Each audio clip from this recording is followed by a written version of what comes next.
नमस्कार, माय माउली हिंदी समाचार में आपका स्वागत है और मैं हूं शेख इस्माइल। आप सभी माय माउली के दर्शकों को रामनवमी की हार्दिक शुभकामनाएं। बेला मंडल के मसालबी ग्राम पंचायत में भव्य रूप से रामनवमी मनाई गई। गांव में भगवान श्री राम के नारे गूंजते रहे। भक्ति भाव और शुद्ध श्रद्धा से मसालबी ग्रामवासी पहुंचे। वहां पर रीति रिवाज के साथ सीता और राम का विवाह जो पूर्णतः पारंपरिक तरीके से हुआ। ये विवाह विश्व के लिए एक परंपरा है और ये एक मार्गदर्शिका है कि जोड़ों के बीच में प्रेम कैसा होना चाहिए। गांववासी विवाह संपन्न के बाद पालकी निकाली गई, जिसमें इस रामनवमी में देवीदास पाटिल, फुलमारे हुसैन महाराज, बंडी सुदर्शन, सुजाता, बुबन, लक्ष्मी, महिलाएं और अन्य शामिल हुए।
समर्पयामि नमस्करोमि नमः।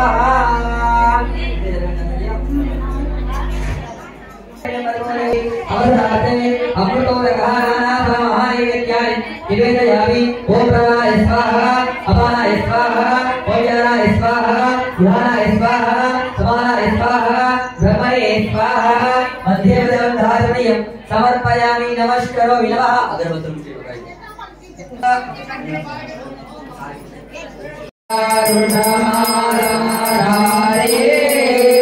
स्वामी रुद्रमाधारे त्रिपुरारे संसारे त्रिपुरारे संसारे परकमलाधारे हर ओम हर हर महादेवा शिवा तीरो में अंतनो नहीं रखुना स्वामी अंतनो नहीं पड़े ब्रह्मा शिव शिव पड़े विष्णु भगवान हर ओम हर हर महादेवा। कालो में कंकण कालो में घन रुद्रजनमाला स्वामी घर मस्तकों में चंद्र प्रकाशिता ओरता मृगशाला हर ओम हर ఇప్పుడు అయ్యవారి శ్రీరామచంద్ర స్వామి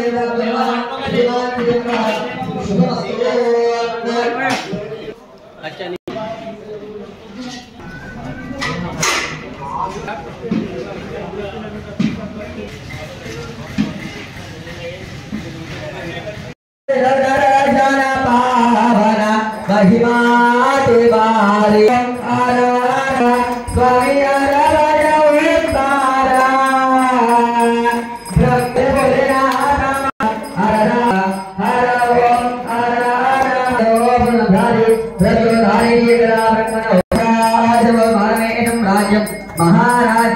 महाराज्यमाधिपत्यम् स्वामी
जय श्री राम जय श्री राम जय श्री राम जय श्री राम जय श्री राम आपदामपार्तारं धातारं सर्वसंपदां लोकाभिरामं श्री सोमं भूयो भूयो नमाम्यहं।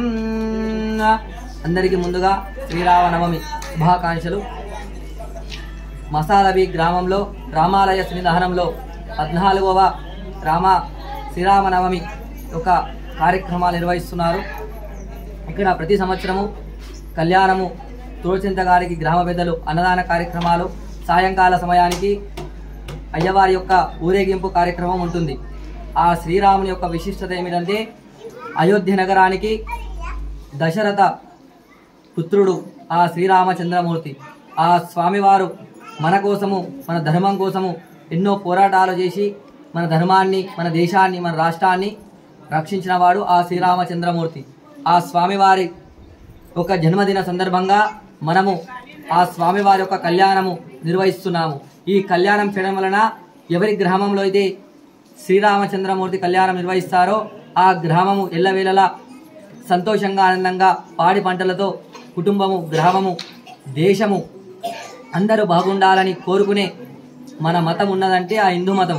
ఆ హిందూ మతాన్ని మనం రక్షిస్తూ ఇలాంటి లోక కళ్యాణార్థ కార్యక్రమాలు నిర్వహిస్తూ మనందరము బాగుండాలని ఆ స్వామి వారిని మనస్ఫూర్తిగా ప్రార్థిస్తున్నాను।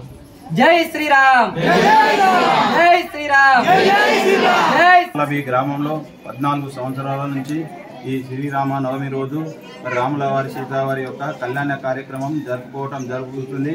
మరియు మా గ్రామంలోని చిన్న పెద్ద అందరు కలిసి ఈ కార్యక్రమంలో పాలు పంచుకొని ఈ కార్యక్రమం జరుపుకుంటున్నాం। మరి ఉగాది అయిన తర్వాత మా యొక్క మసాలా పూజారి అయినటువంటి పుల్మరే హుస్సేన్ గారు మరి 7 రోజులు కూడా రాముని యొక్క చరిత్ర, ప్రతిరోజు 7 రోజులు మొత్తం చరిత్ర, ఆయన తన సమాజంలో ఏం జరిగింది, తను ఏ విధంగా కష్టపడ్డాడో ఆ చరిత్ర వివరంగా వినిపించడం జరిగింది। మరియు శ్రీరామచంద్ర భగవానుడు 14 సంవత్సరాలు వనవాసం చేసి మన హిందూ ధర్మాన్ని రక్షించి మరి సీతామాత గారు కూడా చాలా కష్టాలు పడి మన ధర్మాన్ని అందరూ వాళ్ళు రక్షించారు కాబట్టి ఈరోజు ఇలాంటి కళ్యాణ కార్యక్రమాలు మనం జరుపుకోవడం జరుగుతుంది. మరియు శ్రీరామచంద్ర భగవానుల వలన మన గ్రామంలో అందరూ సుఖ శాంతితో ఉండాలని, ఆయురారోగ్యాలతో ఉండాలని, మరియు అదేవిధంగా అయోధ్యలో శ్రీరామచంద్ర భగవానుడు ఉన్నాడు కాబట్టి మన గ్రామంలో కూడా ఒక అయోధ్యలాగా ప్రతిరోజు ప్రతి సంవత్సరం మనం గుడికి వస్తున్నాం. మరి ఈరోజు కార్యక్రమాలను జరుపుకుంటున్నాం. మరి శ్రీరాముల యొక్క దయ వలన మన గ్రామంలో అందరూ సుఖశాంతితో ఉండాలని, పాడి పంట అంతా ఆనందంగా ఉండాలని, మరి శ్రీరాముల సీతామాతని, లక్ష్మణుని, మరి అదేవిధంగా హనుమంతు దేవుని అందరినీ కోరడం జరుగుతుంది. ఈరోజు నవమి రోజు మరియు గ్రామ ప్రజలందరూ పొద్దున 5 గంటలకు గుడికి వచ్చి మరి గుడిని శుద్ధి చేసి మరియు అందరూ ఇక్కడ పొరక కానీ అక్కడ తల్లి గుంజ కార్యక్రమాన్ని డప్పు బాజా బదంత్రాలతో ఈ గుడికి తీసుకొచ్చి పూజ మా గ్రామ పటేల్ భూపన్ దేవదాస్ గారు పూజ చేసిన తర్వాత మరియు 2 జంటలు మరియు సీతామాతని రాముల వారిని తీసుకొచ్చి గుడికి తీసుకొచ్చి మరి పాలాభిషేకం చేసి తర్వాత జన్మించిన తర్వాత మరి కళ్యాణ కార్యక్రమం జరుపుకోవడం జరుగుతుంది.